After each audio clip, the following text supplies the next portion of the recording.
It's whiskey time. And tonight, that whiskey is Barrell Vantage, which is a super interesting whiskey. And I'm going to taste it against last week's whiskey, which was Heaven's Door Decade Series, which was a banger of a whiskey.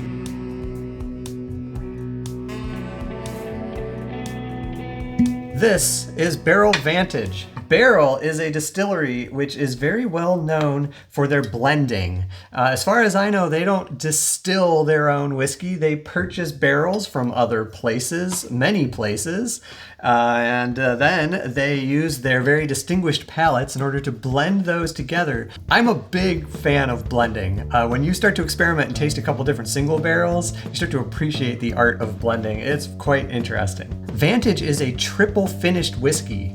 This is a blend of straight bourbon whiskeys that were then finished in Mizunara, French, and toasted American oak, separate virgin oak barrels of those three types. This is cask strength at 115 proof. Let's see what she smells like. Wow, does that smell great. It's immediately like kind of giving me like toasted marshmallow vibes. Just beautiful. There's a strong spice backbone even in the nose. Hard to pin down exactly what kind of spice, but I'm picking up on the alcohol too. There's a strong alcohol on the nose, but it isn't overpowering, but it's definitely prevalent. It's got a really dark note too, maybe in like a brown sugar kind of territory. But there's a sweet character that's really, really noticeable as well, which is maybe that kind of marshmallow. That smells great. Let's taste it. Holy smokes. Wow, what a bourbon. That's incredible. It opens with the same characteristics that the nose has. So at first I was getting like toasted marshmallow. The very first flavor was that same kind of idea. But then, bam, you get hit with the proof, and the proof fades into spice, and the spice just went forever. And the spice is kind of doing circles on your tongue. It was sort of a traditional barrel spice at first, it seemed like. Then I started to get a lot of kind of a toasted character to it. Man, that is intense. There's so much happening in that glass. That is such an interesting ride. It's hard to pick anything out. You just taste a lot of oak impact, but not traditional oak impact at all. And it doesn't get dry, it just gets spicy. Sometimes for me, toasted oak can be like a very hit or miss thing, like seems to depend a lot on my mood or what I've been eating or drinking around it.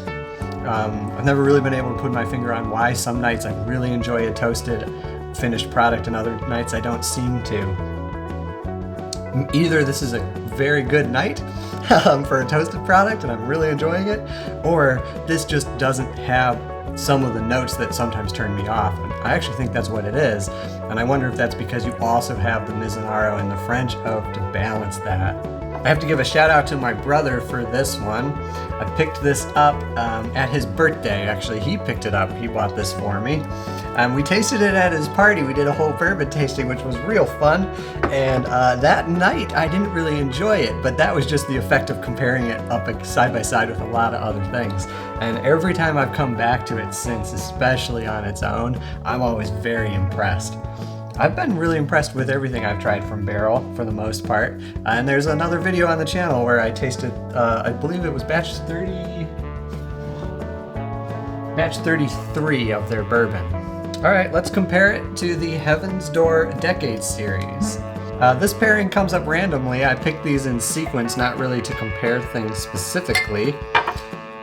When I first saw the pairing coming up, I was thinking this was just going to be kind of a crazy, but after having tasted this, now I wonder, maybe this isn't going to be as crazy as I was afraid it might be. I'll give them a spin, because I am a little interested in seeing what my impression is if I don't for sure know what I'm getting into when I go in.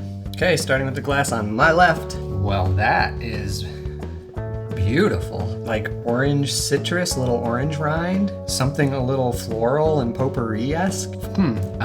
Hard to place kind of spice character, and a lot of vanilla. Palate's a little simple, at least compared to what I was just drinking. Ooh, but it has a gorgeous oak finish. Oh, that is very fun. You get the impact of the oak, and then that slides into this really interesting kind of sweet and floral flavor. apart. I don't know how to describe the floral aspect of it. So that must be the Heaven's Door. Oh, wow. Wow. Goodness. Man. Oh. The French oak is hitting on that now. Somehow by comparison, I feel like the French characteristics are jumping out more. Definitely get the toasted vibes. I've only had a Mizunara finished bourbon where that was the only thing that was finished in one time, so I really don't know what kind of tasting notes to expect for that. Clearly, this is the barrel. The complexity and intensity of it is so noticeable. It's much more aggressive. This one drinks more mellow, even though it still clearly has age and oak impact. It drinks more mellow, a little softer. It's got those floral notes that set it apart a bit. It's got that citrus kind of thing, I think, on the nose, but all around kind of more approachable. This thing is so intense. It's got a lot of proof. You taste that proof, but the proof is so balanced by the oak impact and the spiciness that the oak is bringing. So much baking spice impact. Really nice nose.